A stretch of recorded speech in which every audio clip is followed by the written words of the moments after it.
Live with studios in Midland and Odessa, you're watching CBS7 First Alert News at 9 on the CW West Texas. Tweaking here and there, left and right, making sure you're making those turns, making sure you're staying tight, making sure you're braking at the right time. All those little factors play a role in the entire row of those 4 minutes and 20 seconds.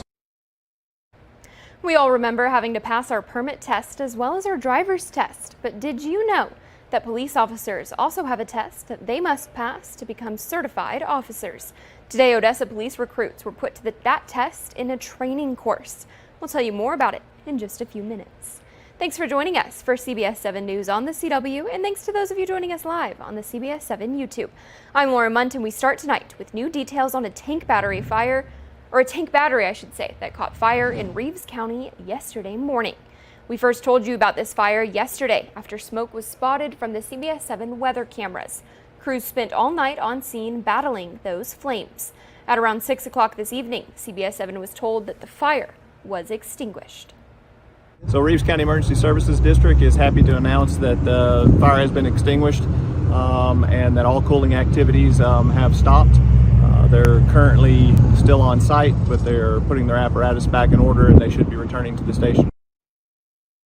Snyder added that no injuries were reported. We've got an update for you now out of the New Mexico, where the Lincoln County Sheriff's Office says although the cause of the South Fork fire was determined to be caused by lightning, they're asking to personally review all reports and evidence used to determine the cause of both fires. In a report released by the Bureau of Indian Affairs, it stated that the fire was not caused by human activity. The Sheriff's Office was not involved in the initial investigation, and they say that the salt fire is still being investigated. The Sheriff's Office says they are trying to seek answers for those who lost their homes and their property. Also in New Mexico, look at these videos that show rushing waters on the streets yesterday. Monsoon thunderstorms on Tuesday dumped several inches of rain in just a few hours. The burn scars from the South Fork and salt wildfires left the ground unable to absorb any of the rain, causing torrents of muddy debris to flow through neighborhoods. The National Weather Service in Albuquerque issued a flash flood emergency, leading to the evacuation of multiple areas. So residents already distressed by recent wildfires were now forced to flee their homes once again, this time due to the overwhelming waters. And earlier today, Congressman Tony Gonzalez issued a statement on the Biden administration's plans to address the concerns of Tren de Aragua as a transnational criminal organization. Tren de Aragua is a gang out of Venezuela, and recently evidence has surfaced that they've expanded operations in Mexico and the U.S. In his statement, Representative Gonzalez said in part, quote, "The Biden administration must prioritize implementing real border security solutions, closing asylum loopholes, ending catch and release, and increasing repatriation efforts," end quote. Gonzalez and several other lawmakers have been urging President Biden to make this decision since March. To see his full statement on the matter, you can visit our website, CBS7.com. And President Biden faced a crucial test in his efforts to reverse course after last month's debate, since his re-election efforts sent into a tailspin. CBS News correspondent Skylar Henry reports from the White House on the president's hour-long news conference that wraps up this week's NATO summit. President Biden held his first news conference since last month's debate set off a firestorm over his fitness for a second term in the White House. So there's a long way to go in this campaign. And so I'm just going to keep moving. After brief remarks, the president took questions from reporters, including CBS News chief White House correspondent Nancy Cordes. Have you spent time thinking about what it would mean for your legacy, which you've worked decades to build, if you stay in the race, despite the concerns that voters say they have, and you lose to someone who you yourself have argued is unfit to return to the Oval Office? I'm not in this for my legacy. I'm in this to complete the job I started. Biden was asked about moves to cut the length of his workday in the debate's aftermath. And if you look at my schedule since I made that stupid mistake in the campaign, in the debate, I mean, my schedule has been full bore. I've done, where's Trump been? Riding around in his golf cart, filling out his scorecard before he hits the ball? Thursday's high-stakes event marks the end of NATO's Washington summit and his first solo news conference in close to 8 months. At a NATO event earlier today, President Biden verbally stumbled when introducing Ukrainian President Volodymyr Zelensky, but he corrected himself. Ladies and gentlemen, President Putin. President Putin. We're going to beat President Putin. President Zelensky. I'm so focused on beating Putin, we got to worry about it. Anyway. Behind the scenes, senior campaign advisors met with Senate Democrats, trying to assure them the president can win in November. Skyler Henry, CBS News, the White House. After the event, Jim Himes, the top Democrat on the House Intelligence Committee, posted a statement on social media withdrawing his support for the president. Back here in West Texas, let's take a pause and talk your weather forecast with Chief Meteorologist Tom Teeferteller. Tom? Well, we are seeing a quiet night, Lauren, across the area as we are looking at temperatures starting to cool off a little bit. Thundershower activity we had earlier into the mountain areas dying down for tonight as temperatures today, again, we saw them right around 95 to 97 degrees out at the Midland Air Park area, 98 in Big Spring. So temperatures were kind of hot this afternoon, and they are starting to cool off as the clouds thin out, still the lower 90s, but not too bad an evening out there across West Texas and southeast New Mexico. Taking a look at that forecast for the next 3 days, one thing is going to be pretty standard, and that is temperatures into the mid to lower 90s. An isolated thunderstorm or two is going to hang around in the forecast, especially this weekend. So keep that in mind with any outdoor plans. I think the better chance will be coming up on Sunday. And then next week, we're looking for more Gulf moisture to start to move into West Texas as temperatures stay hot. We're going to talk more about those rain chances. Take a look at that CBS7 First Alert exclusive 10-day forecast here in a couple of minutes. Thank you, Tom. We're looking in the community now where last week's 4th of July fireworks scared off many local pets. According to Midland Animal Services, around 26 dogs were taken in just last Friday and Saturday, causing the shelter to near full capacity. This puts many animals at risk of being euthanized. All dogs in the shelter, they do face the risk of being euthanized. Healthy animals, unfortunately, they do also face that risk. We do try to look at our behavioral cases first, our medical cases first, before we do have to move to healthy, highly adoptable animals. The Animal Services sees an average of 10 to 15 dogs taken into the animal shelter each year after the 4th of July. The best way to avoid your pet running away during the 4th, New Year's Eve, or any other holiday that involves fireworks is to have them microchipped and keep them in a kennel. And recruits at Odessa Police Department sat in the driver's seat of their next step to becoming officers today. Recruits worked on a training course that tested their tactical driving skills. They had 4 minutes and 20 seconds to complete a course that consisted of constant control braking, evasive maneuvers, and general precision driving. This test is not just about driving, though. It's about demonstrating control, precision, and the ability to make quick decisions in high-pressure situations. The real world demands of police work. At some point, they will be able to pursue someone, and when they do, we want to make sure they are pursuing safely, not only for them to either catch the bad guy or get to the car, or whatever the case might be. We want them to get there safely, but also we want them to be safe for our citizens on the road, too. Successfully completing this driving test is a milestone for these recruits and bringing them one step closer to their goal of becoming Odessa police officers. Some education news for you now. Earlier today, Midland ISD released the results for the 2024 AP exams. This year, the district saw a 7% increase in students passing compared to this time last year. Over 2,000 students across MISD took part in the AP testing, and the district goal for this year was 35% of test takers to score a 3, 4, or a 5 on their test. That score earns them college credit. Now, 36% of test takers this year did earn those scores, and that's in comparison to last year's 29%. MISD said in a statement, part quote, "The dedication and hard work of our students and educators has truly paid off. These results reflect our commitment to academic excellence and providing the best educational opportunities for our students." And Big Spring ISD has announced their registration dates for the upcoming school year. Those will be July 22nd through July 25th. Registration is for all ages and any student new to the district. Hours for registration are 8 a.m. to 4 p.m., except Big Spring High School, where it'll be open from 8 a.m. to 6 p.m. And in some local sports news, I've got an update for you on last night's West Texas FC playoff game. The team won their 6th game in a row, defeating Laredo SC 5-1 last night in Midland. Now, West Texas FC will play at Denton in the Lone Star Conference Championship. That'll be on Saturday. That game will take place at 7:30 at Astound Broadband Stadium. And here in Odessa, the West Texas All-Star Softball Tournament is underway at UTPB. 59 teams from across West Texas from ages 8 to 18 are participating. The opening ceremony for teams was today by the Ector County Coliseum.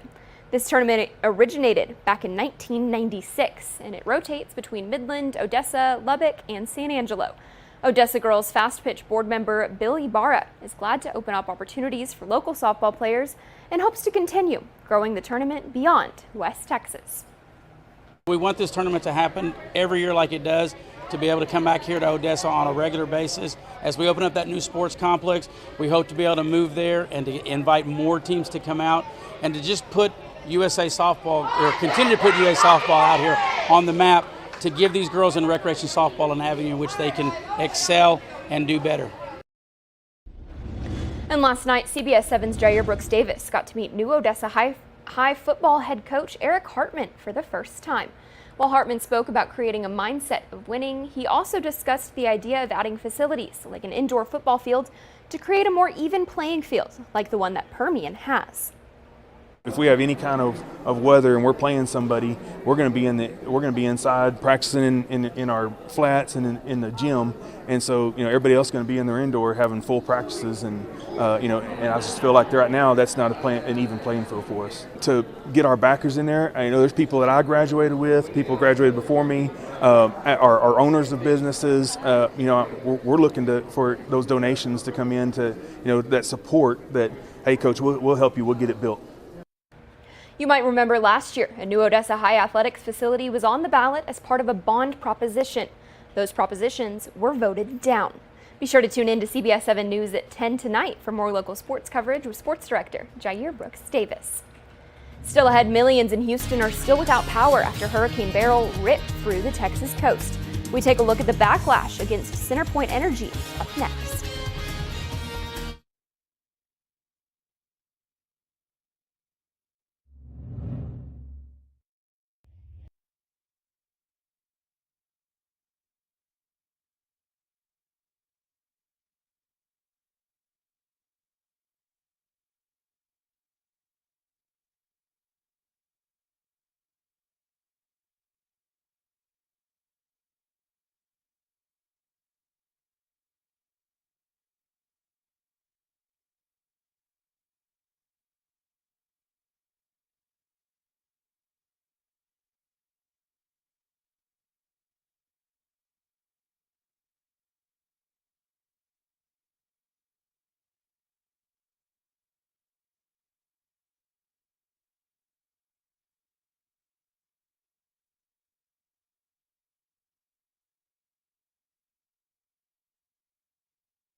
Across the state, residents in the Houston area are losing patience with their utility company. CenterPoint Energy says it has restored power for more than 1 million customers, but more than 1 million are still in the dark. Days after Hurricane Beryl moved through the area, Jeremy Rogalski reports. 2 full days after Beryl left the Houston area, CenterPoint says it has met its initial power restoration goal. We know that we have never before restored 1 million customers in 48 hours. But 1 million is only half the battle, and Company Vice President Dan Carroll says the deeper you get into disaster recovery, the pace of repairs will begin to slow. You can expect the second half of the storm for the run rate not to be 1 million every 48 hours, which is basically what we've done thus far. So could we be looking at next week with people still out of power? We're not ready to announce that just yet. We questioned Carroll about the decision not to request more mutual aid workers from out of town. After Beryl hit, CenterPoint scrambled to get thousands more external boots on the ground. Was it a money issue? Not at all. You could have called in more, but you didn't. That's right. Money had nothing to do with it? No, absolutely not. It does not come into the calculus when making these decisions. The company VP maintains when it comes to pre-hurricane preps, he would not have done anything differently. Looking forward, we also asked about CenterPoint's newly released outage map and complaints from 11 News viewers who live in a green or supposedly energized area but are still without power. What good is a map if it's not accurate? Yeah, we're working on the accuracy right now. We track it consistently. We're making adjustments to the map as we speak. The other thing I want customers to know is even if you see yourself in that green on the map, don't worry, we know you're out of power and we are going to get to you. Well, back home in West Texas, hot and dry conditions continue across the area, and it looks like more of that's in the weekend forecast. We'll get you up to date coming up next.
Now, from the CBS7 First Alert Weather Center, here's Chief Meteorologist Tom Tiefertiller. Well, take a look at the satellite and radar view. Nothing going on right now as we're seeing the sun setting, loss of daytime heating. So any showers, thunder showers we had earlier across the mountain areas into the Marfa Plateau, well, all that's gone out there across the area. And looking at a quiet evening, tall city skyline right now in the city of Midland. We are looking at temperatures still at 92 degrees, 91 in Big Spring, topped out into the mid to upper 90s this afternoon. So it was a little on the hot side. A little cooler down in those mountain areas into the upper 80s at the present time. And the only place really seeing triple digits was down towards Rio Grande Village, topped out about 103 degrees. Now, as we take a look at the weather makers right now, we are seeing that we do have, for the most part, quiet conditions. We're kind of caught in between two areas of high pressure, one across the western U.S. that's influencing our weather. There's another one here back across portions of the southeast U.S. that's going to move back to the west a little bit. And as it does, we're going to start to pick up some of these disturbances off the Gulf of Mexico, more Gulf moisture, so that's going to lead to higher rain chances, it looks like, later on next week. In the meantime, we're hoping for something to move down across the Panhandle and out of New Mexico into West Texas, but nothing doing tonight as everything again is pretty quiet across the area.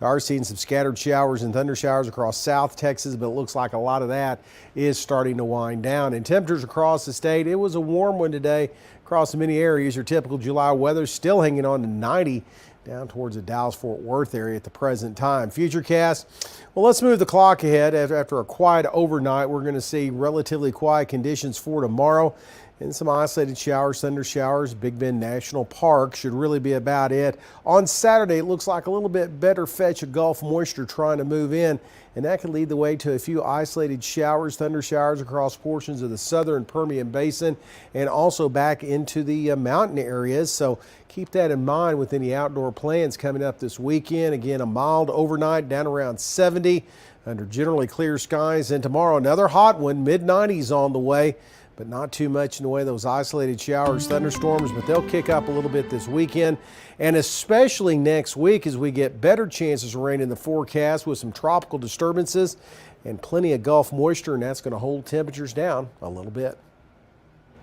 Congress is working to pass the 2025 federal budget before the October 1st deadline.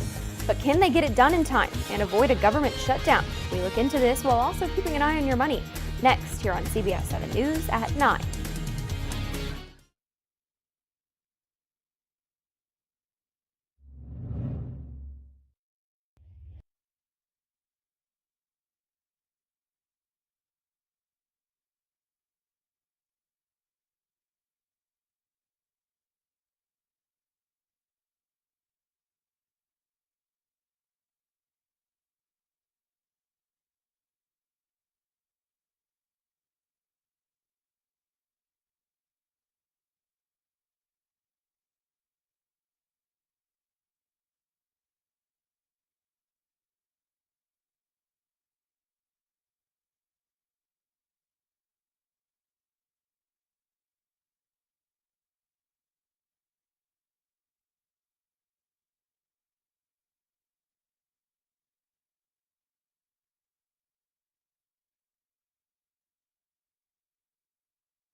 Congress is one step closer to completing the 2025 federal budget before their October 1st deadline. The Republican-led House Appropriations Committee approved all 12 spending bills.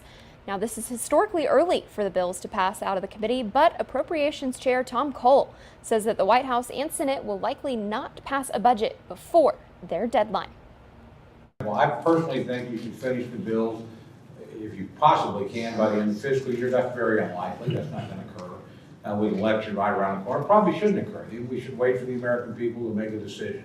But I would like to get them done by the end of the calendar year.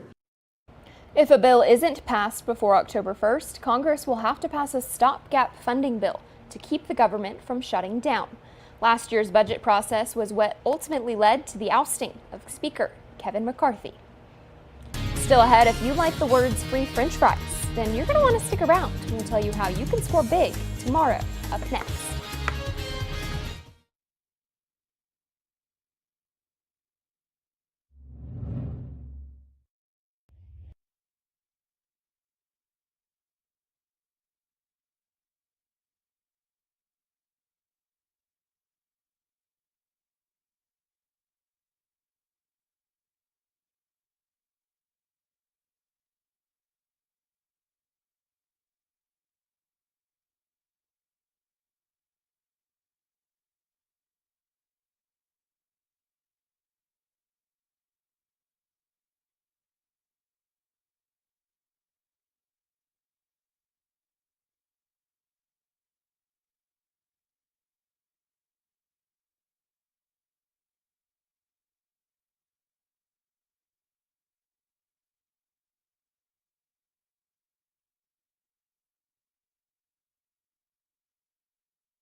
All right, Tom, before we go, Friday is National French Fry Day. And here's how you can score some free fries this week and beyond at no cost. At McDonald's, through its app, you can get a free medium order of fries with any purchase of $1 or more. And of course, McDonald's is like the king of French fries.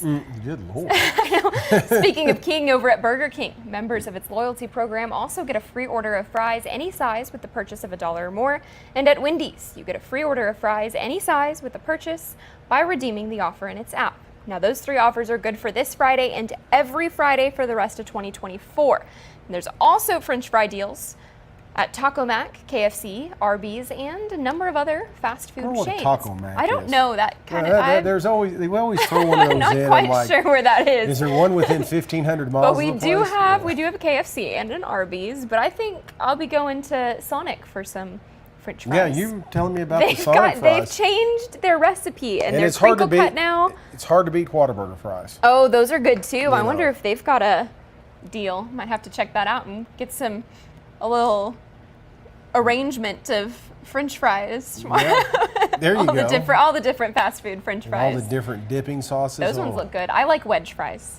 Yeah, like those right there. Those are. Oh yeah. Those look pretty good. I like the steak. I like steak cut fries. Steak cut fries are always good Those are too. always a good choice. Well, this is good weather to go inside somewhere, have some fries and a cold drink because things are a little on the hot side. Going to stay that way this weekend. Better rain chances next week, a little more tropical moisture. It's also going to help out on our temperatures too. Maybe a milkshake instead of French Ooh, fries. there you go. You can dip the French fries in the milkshake. Thanks for joining us for CBS 7 News at 9 on the CW. We've got more news coming up tonight at 10.